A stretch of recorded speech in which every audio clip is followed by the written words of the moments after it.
Today I'm continuing my deep dive into free webcam applications so I can find the best webcam application for podcasting. Today's application I'm using is Winacam, and it's got a couple of nice advantages over some of the other ones that we've already looked at.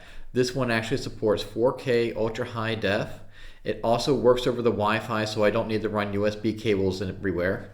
It supports multiple camera operations at the same time. It does not have any applications that you actually install onto your computer.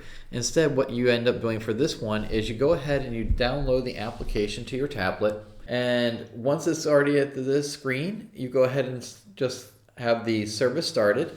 And then what you're going to go ahead and do is pull up your network camera settings on your computer.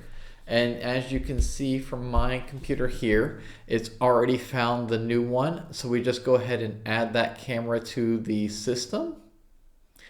And then once it's gone ahead and added it here, you will see it down here. And then we're going to go ahead and go into OBS.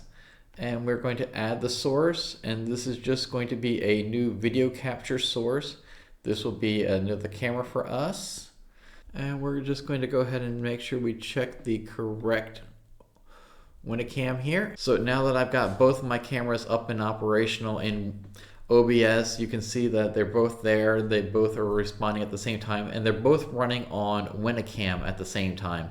So this definitely shows that it does support the multicam operation, and it does provide a fairly good quality for both of them. If you guys are thinking about doing a podcasting studio and you're looking at free webcam applications, Winacam is definitely one of the contenders I would be considering.